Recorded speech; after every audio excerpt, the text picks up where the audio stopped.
India TV CNX का opinion poll है 2024 लोकसभा चुनाव को लेकर। आपको मालूम है दो धड़े हैं, एक तरफ एनडीए है तो एक तरफ इंडिया है। जो सर्वे रिपोर्ट है इसमें लगभग 23 सीटें एनडीए को दी गई हैं, यानी बीजेपी नेतृत्व वाले गठबंधन को। 16 सीटें जो हैं वो दी गई हैं महागठबंधन को, यानी जो नया इंडिया फ्रंट बना है, और एक सीट अन्य को दिया गया। ये ओपिनियन पोल जो है वो बीजेपी को बिहार में बढ़त दिला रहा है।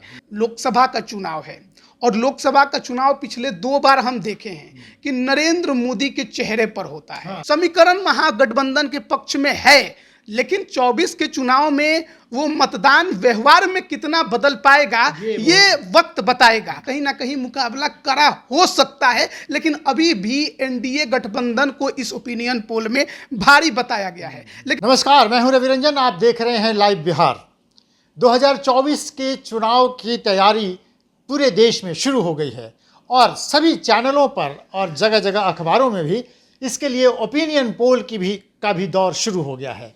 अभी जो ताज़ा रिपोर्ट आई है वो इंडिया टीवी और सीएनएक्स का है, जिसने ये बताया है कि बिहार में बीजेपी कमाल कर सकती है। इस रिपोर्ट में पूरे देश का ओपिनियन पोल किया गया है, ये इंडिया टीवी और सीएनएक्स की तरफ से है। ये बड़ा ही दिलचस्प है कि बीजेपी बिहार में कुछ बड़ा कमाल करने वाली है। इस रिपोर्ट में है, क्या है इस रिपोर्ट में और क्या कुछ इस रिपोर्ट के मायने हैं, हम सब इस पर बातचीत करने के लिए समय हमारे साथ हैं हमारे साथी राजमोहन तिवारी के बारे में हम आपको बताते चलें कि बिहार के सभी लोकसभा सीटों का जो उन्होंने विश्लेषण किया है और लगातार जो हम दिखा रहे हैं आपको लाइव बिहार पर, उस पर आप देख रहे हैं कि हमारे जो विश्लेषण है वो सबसे ज़्यादा विश्वसनीय और सटीक हैं। तो राजमोहन तिवारी का क्या कहना है इस मसले पर, हम उन्हीं से बातचीत करते हैं। ये इंडिया टीवी का जो नया ओपिनियन पोल आया है, इसके बारे में आप क्या कहना चाहेंगे? देखिए, India TV CNX opinion poll तो लगभग हर चुनावों में आपको देखने को मिलता है, यानी चुनाव होने से पहले, चुनाव के बाद एग्जिट पोल होते हैं और चुनाव से पहले ओपिनियन पोल, और लगभग हर बार ये देखने को मिलता है कि कहीं ना कहीं इसकी विश्वसनीयता जो है वो बढ़ी रहे। हालांकि कुछ चुनावों को छोड़ दे तो लगभग समय ये सही और सटीक साबित भी हुआ है। इस बार जो इंडिया टीवी सीएनएक्स का ओपिनियन पोल है 2024 लोकसभा चुनाव को लेकर, आपको मालूम है दो धड़े हैं, एक तरफ एनडीए है तो एक तरफ इंडिया है। तो कांटे की लड़ाई हर कोई मान रहा है, और इस बार के ओपिनियन पोल में ये देखने को मिला है कि कहीं ना कहीं मुकाबला कड़ा हो सकता है, लेकिन अभी भी एनडीए गठबंधन को इस ओपिनियन पोल में भारी बताया गया है। लेकिन हम चर्चा बिहार की कर रहे हैं। बिहार में लोकसभा की 40 सीटें आती हैं और इस बार की 40 सीटों को लेकर ये बहुत पहले से चर्चा छिड़ी है, क्योंकि अब नीतीश कुमार उनकी पार्टी जेडीयू, आरजेडी, कांग्रेस और कम्युनिस्ट पार्टियों के साथ गठबंधन में है, तो बीजेपी के लिए यहां पर समस्या है। और बीजेपी अभी 2019 के चुनाव में यहां 17 सीटें जीती है, तो उसे अपनी जीती हुई सीटों को भी बनाए रखना है और इसके अलावा भी अन्य सीटों को अपने कब्जे में लेना है, क्योंकि 19 के चुनाव में एनडीए 40 में से 39 सीटें जीतने में कामयाब रहा। अब अलग बात है कि नीतीश कुमार अपने सांसदों को लेकर चले गए दूसरे पाले में, और इस बात को बीजेपी का शीर्ष नेतृत्व भी कितना बखूबी समझता है कि लगातार जेपी नड्डा हो या अमित शाह हो, उनका दौरा बिहार में हो रहा है। ये बता रहा है कि वो लोग भी इस बात को समझते हैं कि कांटे की लड़ाई हो सकती है। लेकिन ये ओपिनियन पोल थोड़ा कुछ और कहता है। ये ओपिनियन पोल जो है वो बीजेपी को बिहार में बढ़त दिला रहा है। देखिए, लोकसभा का चुनाव है और लोकसभा का चुनाव पिछले 2 बार हम देखे हैं कि नरेंद्र मोदी के चेहरे पर होता है, और वोटिंग परसेंटेज उन्हीं के पक्ष में ज़्यादा देखने को मिला है। तो इस बार भी तो वो एक फैक्टर आपके लिए होगा, लेकिन बिहार है, जाति का समीकरण यहाँ बनता है और उसी के आधार पर लोग ये मानते हैं कि वोट बनते भी हैं और बिगड़ते हैं। समीकरण महागठबंधन के पक्ष में है, लेकिन 24 के चुनाव में वो मतदान व्यवहार में कितना बदल पाएगा ये वक्त बताएगा। अभी लगभग 200 के आसपास दिन बचे हुए हैं लोकसभा के चुनाव का, और उससे पहले का जो ये ओपिनियन पोल है, इस ओपिनियन पोल में जो 40 लोकसभा की सीटें हैं उनमें से 20 सीटों पर बीजेपी की बढ़त बताई जा रही है कि बीजेपी वो सीटें जीत सकती है। इसके अलावा आरजेडी की बताई जा रही है कि 7 सीटों पर वो कब्जा जमा सकते हैं। पिछली बार तो इनका खाता ही नहीं खुला था और इस बार 7 सीटों पर बढ़त की बात की जा रही है। जनता दल यूनाइटेड जो कि पिछली बार बीजेपी के साथ लड़कर चुनाव लड़ी, अब महागठबंधन में है। पिछली बार 17 सीटों पर लड़ी तो 16 सीटें जीती थी। इस बार कितनी सीटों पर लड़ेगी इसका अंदाजा नहीं है, सीट शेयरिंग होगा तब पता चलेगा, लेकिन लगभग 7 सीटों पर इनकी दावेदारी मजबूत बताई जा रही है।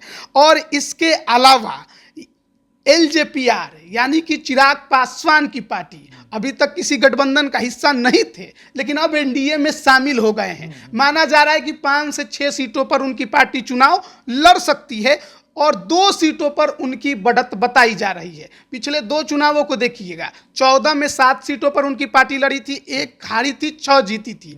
19 में 6 सीटों पर लड़ी, 6 की 6 जीती। लेकिन इस बार कहा जा रहा है क्योंकि बिहार में महागठबंधन है, एक चुनौती है, तो 2 सीटें चिराग पासवान की पार्टी जीत सकती है। 1 सीट पशुपति पारस गुट को भी दिया जा रहा है। अब पशुपति पारस गुट से कौन चुनाव लड़ेगा अभी तो इसी का नहीं पता है। वो पार्टी रहेगी या उसका विलय हो जाएगा इसका भी कोई चर्चा नहीं है, लेकिन 1 सीट उनको दिया गया है। कांग्रेस को 2 सीट दिया जा रहा है। पिछली बार इकलौती महागठबंधन की पार्टी थी जिसने किशनगंज की सीट जीती थी, वरना महागठबंधन का तो खाता ही नहीं खुला था। 1 सीट उनको दिया जा रहा है और 1 सीट अन्य को दिया जा रहा है। यानी कि इस सर्वे रिपोर्ट के अनुसार उपेंद्र कुशवाहा की पार्टी आरएलजेडी का खाता नहीं खुल रहा है। अब 2 या 3 सीट लड़ने की उनकी भी चर्चा है। वामपंथी दल का खाता नहीं खुल रहा है। 3 वामपंथी दल है, सीपीआईएम और सीपीआईएमएल बिहार में लीड करती है भाकपा माले। और इसके अलावा मुकेश सहनी की तो चर्चा ही नहीं है। और एक अन्य को जो दिया गया है उसमें मान लेते हैं कि या तो मुकेश सहनी की पार्टी होगी या उपेंद्र कुशवाहा की पार्टी होगी। तो ये एक बड़ा हम अपने दर्शकों को ये बताना चाहें कि सीएनएक्स इस तरह के ओपिनियन पोल अब लगातार टेलीविजन पर आ रहे हैं और सीएनएक्स की विश्वसनीयता कितनी है और उनका आधार क्या होता है, क्योंकि जैसा कि राजमोहन जी कह रहे हैं कि माने उपेंद्र कुशवाहा की पार्टी को एक भी सीट नहीं दिया गया, तो ये सीटों का बंटवारा ही नहीं हुआ।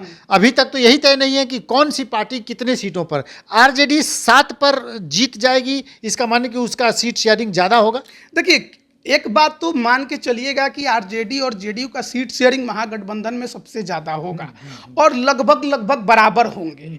हो सकता है कि 1 सीट या 2 सीट जेडीयू ज्यादा ले ले और लालू यादव क्योंकि विधानसभा चुनाव के मद्देनजर उन्होंने ये गठबंधन बनाया है तो वो 1 या 2 सीट छोड़ सकते हैं। लेकिन इतना तो है कि लगभग 12 सीटों के आसपास तो आरजेडी लड़ेगी और उनका वोट बैंक तो बिहार में है और जेडीयू के तुलना में तो अच्छा खासा है।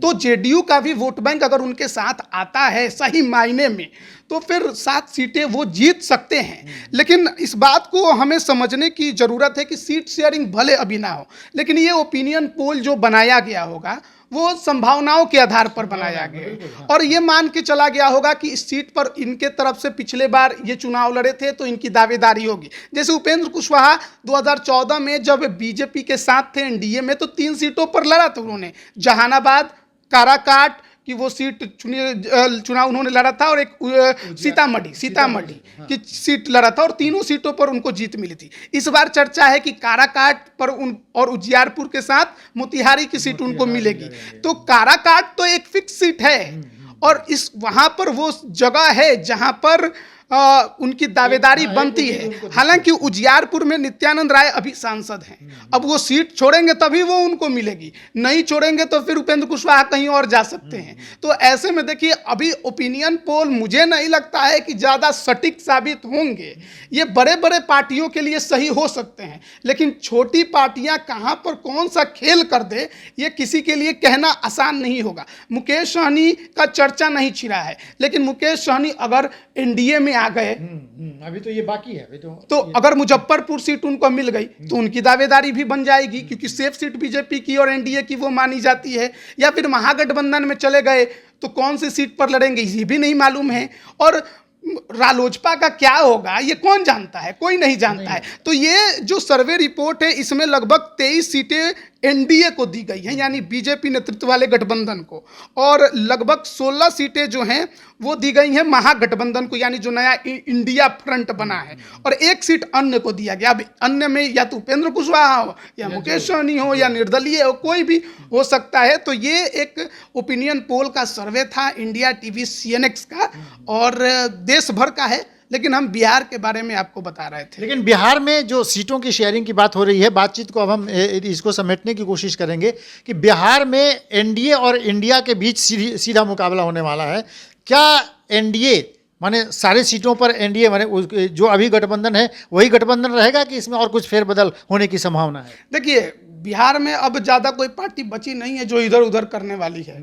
एक बची है मुकेश सहनी की पार्टी, और मुकेश सहनी की पार्टी किधर जाएगी कुछ नहीं कहा जा सकता है। दूसरा सबसे बड़ा फैक्टर एक होंगे ओवैसी। 20 में उन्होंने खेल कर दिया था महागठबंधन के साथ, और इस बार भी एक सीट तो है जहां पर वो खेल करने की तैयारी में है, और वो है किशनगंज की सीट। उनके प्रदेश अध्यक्ष अख्तरुल ईमान भी वहां पर लड़ने की तैयारी में है, और मान के चलिए कि सीमांचल में ओवैसी फैक्टर तो काम करेगा, और शिवहर भी है जहां पर बिल्कुल है, लेकिन खासकर सीमांचल की हम बात करें तो वहां पर ये फैक्टर काम करेगा। महागठबंधन को कितना नुकसान होगा, महागठबंधन उस वोट बैंक को कितना बचा पाएगी, ये उनके ऊपर है। लेकिन इस फैक्टर को आप नजरअंदाज कैसे कर सकते हैं आप अपने सर्वे रिपोर्ट में, ये बड़ा सवाल है। तो चलिए, बड़े दिलचस्प मोड़ पर है बिहार की सियासत का जो खेल है, वो हमारी नज़र उस पर है। हर अपडेट्स हम आप तक पहुंचा रहे हैं, और सभी लोकसभा क्षेत्रों का जो विश्लेषण है हम लगातार कर रहे हैं।